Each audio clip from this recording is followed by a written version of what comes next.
नमस्कार, श्रेष्ठ भारत में आपका स्वागत है। मैं हूं मुक्ता सिंह। राजस्थान में होने वाले विधानसभा चुनाव से पहले बीजेपी के लिए राह आसान नहीं लग रही है। खासतौर पर राजस्थान में बीजेपी की मुख्यमंत्री रही वसुंधरा राजे का चुनाव में क्या रोल रहेगा, इसको लेकर अभी तक अटकलें लग रही हैं।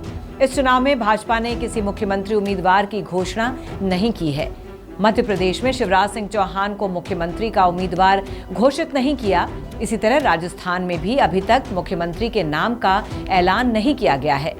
मध्य प्रदेश में जिस तरह से 3 केंद्रीय मंत्रियों को टिकट बांटे गए, ठीक वैसे ही जल शक्ति मंत्री गजेंद्र सिंह शेखावत को भी मुख्यमंत्री अशोक गहलोत के सामने उतारने की रणनीति बनाई गई है। राजस्थान के मुख्यमंत्री अशोक गहलोत जोधपुर की सरदारपुरा विधानसभा से चुनाव लड़ते हैं। गजेंद्र शेखावत भी जोधपुर से ही आते हैं। ऐसे में बीजेपी अशोक गहलोत को उनकी ही सीट में उलझाना चाहेगी, ताकि गहलोत का कुछ वक्त अपनी सीट में प्रचार करने के लिए भी बीते। वैसे हो सकता है कि गहलोत 2 सीटों से चुनाव लड़े। पिछले दिनों जयपुर में हुई पीएम मोदी की रैली में वसुंधरा भी मौजूद थीं, लेकिन उन्हें बोलने का मौका नहीं मिला। मोदी ने गहलोत सरकार को कोसने के लिए वसुंधरा की पूर्व सरकार का भी सहारा नहीं लिया और वो कांग्रेस पर ही निशाना साधते रहे। मंच के संचालन का जिम्मा भी राजस्थान के राजसमंद की सांसद दिव्या कुमारी और पार्टी की राष्ट्रीय सचिव अलका गुर्जर को दिया गया था। इस बार बीजेपी राज्यों में फेसलेस चुनाव लड़ना चाहती है। हालांकि उनका ये प्रयोग कर्नाटक में कामयाब नहीं हुआ और उन्हें कर्नाटक गंवाना भी पड़ा। बीएस येदियुरप्पा को दरकिनार करने का खामियाजा बीजेपी को झेलना पड़ा। वसुंधरा राजे को चुनाव से पहले अलग थलग करने का नुकसान भी बीजेपी को ही हो सकता है। हालांकि बीजेपी का भरोसा राज्य के क्षत्रपों से ज्यादा केंद्र के नेताओं पर है।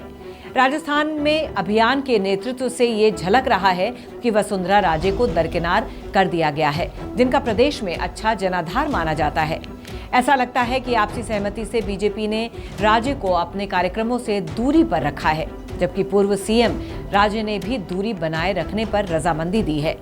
राजस्थान में वसुंधरा राजे के विरोधी कहते हैं कि वसुंधरा की सरकार जाने के बाद उन्होंने प्रदेश की राजनीति में दिलचस्पी लेनी छोड़ दी थी और वो बीजेपी के कार्यक्रमों में नहीं जाती थी। वहीं वसुंधरा का समर्थन करने वाले नेता कहते हैं कि वसुंधरा को जानबूझकर कार्यक्रमों में बुलाया नहीं जाता था। ऐसे में वसुंधरा जैसा कद्दावर नेता खुद ब खुद तो बिना बुलाए नहीं जा सकता। वसुंधरा पर प्रदेश में हुए 9 उपचुनाव, जनाक्रोश यात्रा और हाल ही में परिवर्तन संकल्प यात्रा में योगदान नहीं देने का आरोप भी लगा है। अब 2018 के बाद हुए उपचुनाव की बात करें तो इस दौरान 9 उपचुनाव हुए, जिसमें से 7 में कांग्रेस और 1 में बीजेपी ने जीत हासिल की, जबकि 1 सीट पर बीजेपी समर्थित आरएलपी को जीत मिली।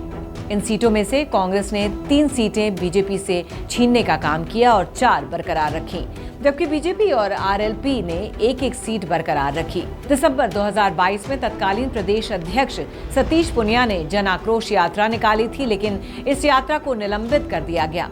वजह ये बताई गई कि कोविड प्रोटोकॉल के चक्कर में ये यात्रा बंद की जा रही है, जबकि असली वजह ये थी कि यात्रा में बहुत कम लोग पहुंच रहे थे। यही हाल अभी संपन्न हुई परिवर्तन यात्रा का भी हुआ, जिसमें चुनाव होने के बावजूद कम लोग पहुंचे। अब दोनों ही यात्राओं को फेल कराने का आरोप वसुंधरा राजे पर लगा। वसुंधरा को पहले बीजेपी के घोषणा पत्र और चुनाव प्रबंधन समितियों में जगह नहीं दी गई। पार्टी की ओर से कहा गया कि पैनल में इसलिए जगह नहीं दी गई क्योंकि ये वसुंधरा के स्टेटस के अनुरूप नहीं था। अब आपको बता दें कि वसुंधरा का मोदी शाह नेतृत्व के साथ कभी भी बहुत मधुर संबंध नहीं देखने को मिला और सीएम के रूप में उनके कार्यकाल के दौरान संघ के साथ उनकी अनबन भी हुई थी। पिछले कुछ समय से ऐसा देखने को मिला कि बीजेपी ने वसुंधरा के वफादारों को पार्टी से निष्कासित कर दिया है और हाल ही में पूर्व विधानसभा अध्यक्ष कैलाश मेघवाल को निलंबित कर दिया। पार्टी में ऊपर से नीचे तक विभाजन का दावा करते हुए मेघवाल कहते हैं कि वसुंधरा जी के समर्थकों को या तो अलग कर दिया गया या फिर हटा दिया गया या उन्हें कम कर दिया गया। अब क्या वसुंधरा जहर का घूंट पीकर राजनीति करती रहेंगी? क्या एक बार फिर वो अपना दबदबा पार्टी में बना पाएंगी या नहीं, ये देखना दिलचस्प होगा। फिलहाल की इस खबर में बस इतना ही। बाकी खबरों के लिए देखते रहिए श्रेष्ठ भारत। श्रेष्ठ भारत पर खबरों से जुड़े रहने के लिए चैनल को सब्सक्राइब करें, बेल आइकन दबाएं और देखते रहें श्रेष्ठ भारत।